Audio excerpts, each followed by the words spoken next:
Subscribe now and press the bell icon. Never miss an update.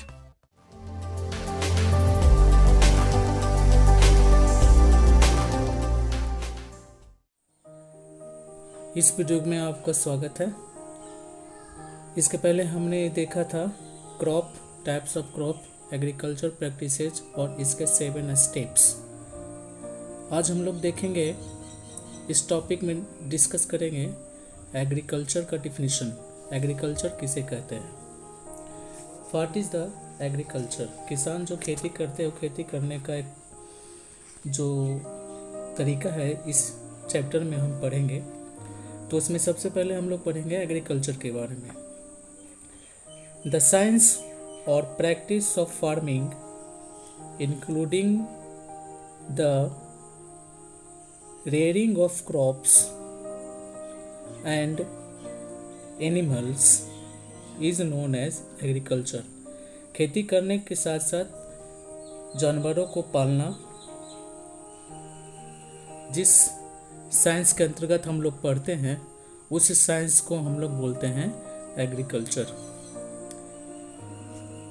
This is called agriculture.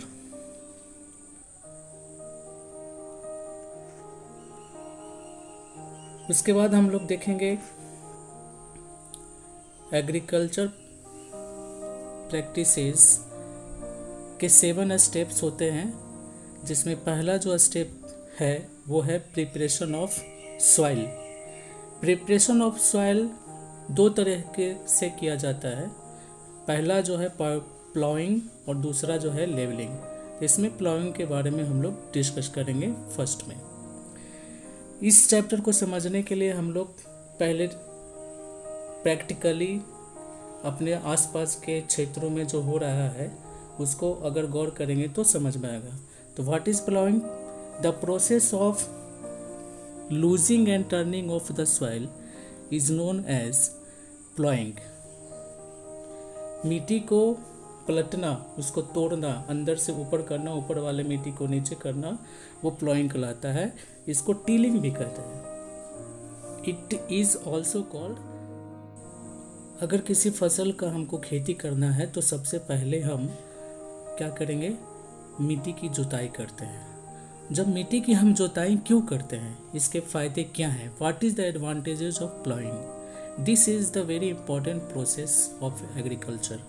इससे फसल को बहुत ज़्यादा फ़ायदा मिलता है, क्रॉप को बहुत ज़्यादा फ़ायदा मिलता है। उसका पहला फ़ायदा है it helps to trap air in the soil. हवा जो है मिट्टी के पार्टिकल्स के बीच में फंस जाता है, ट्रैप हो जाता है, जिससे प्लांट को ग्रो होने में आसानी होता है। दूसरा, it also helps to root reach deeper in the soil. और नंबर 3 इज इट हेल्प्स। और नंबर जो तीसरा है वो है it helps the soil in retaining moisture for a long duration. मिट्टी में नमी को बनाए रखने में, सॉइल में नमी की मात्रा, वाटर की मात्रा बनाए रखने में प्लाउइंग जो है वेरी इंपॉर्टेंट रोल अदा करता है। Moisture for a long period of time. Number 4, it helps in mixing the nutrient rich soil with the top soil। जो मिट्टी न्यूट्रिएंट्स में अधिक मात्रा में मिला हुआ है उसको टॉप सॉइल में मिलने में मदद करता है। और 5वां जो है वो है ploughing helps in removing the unwanted plants. Unwanted plants means weeds. जो बेकार पौधे हैं जो फसल के साथ उग जाते हैं, उस पौधों को उखाड़ कर फेंकने में मदद करता है। It help in removing the unwanted plants. अब इसको हम थोड़ा डिटेल में समझते हैं विथ फिगर। जब एक किसान खेती करना शुरू करता है, फसल उगाना शुरू करता है, सोचता है, तो सबसे पहले वो मिट्टी की तैयारी करता है। मान लीजिए आप जिस खेत में खड़े हैं वो मिट्टी को, उसमें फसल बोना है। उस फसल बोने के लिए पहले उसका हम लोग प्रिपरेशन करेंगे। तो पहला चीज़ है वो है प्लाउइंग। प्लाउइंग में क्या करते हैं? मिट्टी को कोड़ते हैं, तो अंदर वाले मिट्टी ऊपर चला जाता है और ऊपर वाला जो मिट्टी है वो नीचे चला जाता है, गोज डाउन। इससे क्या होता है कि मिट्टी टूटते हैं पार्टिकल्स में, और उन पार्टिकल्स के बीच में एयर ट्रैप हो जाता है, एयर जो है फंस जाता है, जिससे मिट्टी जो है हल्का बन जाता है।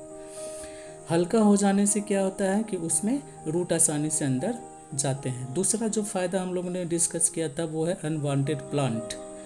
मिट्टी को जब हम प्लाइंग करते हैं तो उसमें जो घास वगैरह अनवांटेड प्लांट होते हैं जो मेन क्रॉप को हम हार्म पहुंचा सकते हैं, जुताई करने से, प्लाइंग करने से वो अनवांटेड प्लांट उखड़ कर मिट्टी में मिल जाते हैं, डेड हो जाते हैं, और वो सड़कर मिट्टी में फर्टिलिटी बढ़ाने का काम करते हैं।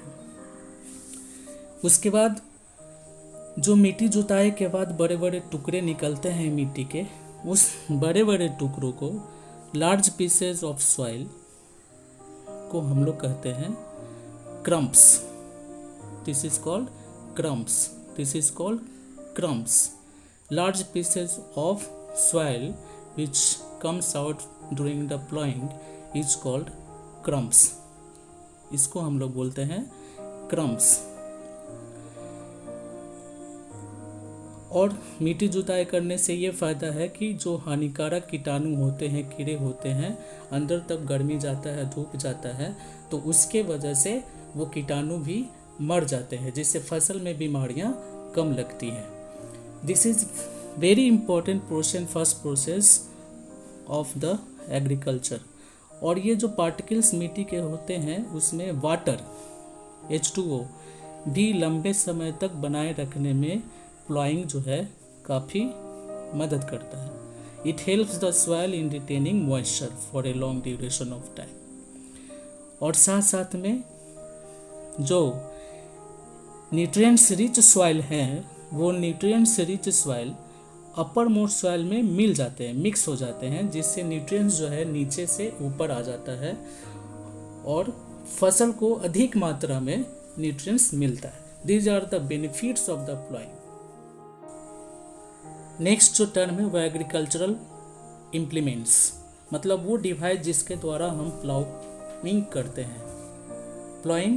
करते हैं। वो पहला एग्जाम्पल प्लाऊ, जिसको हिंदी में बोलते हैं हल, हो और cultivator. These are the most common implements, agricultural implements which is. अभी हम लोग देखते हैं कि एक जो प्लाऊ है, हल है, लकड़ी का जो बना होता है वो कैसे बना होता है। इसमें लकड़ी का एक लंबा सा डंठल होता है, और इसके नीचे वाले हिस्से में वहाँ पे आयरन का एक रड लगा होता है, जो मिट्टी में डालने पर आगे जब खींचा जाता है तो वो मिट्टी को। Subscribe now and press the bell icon.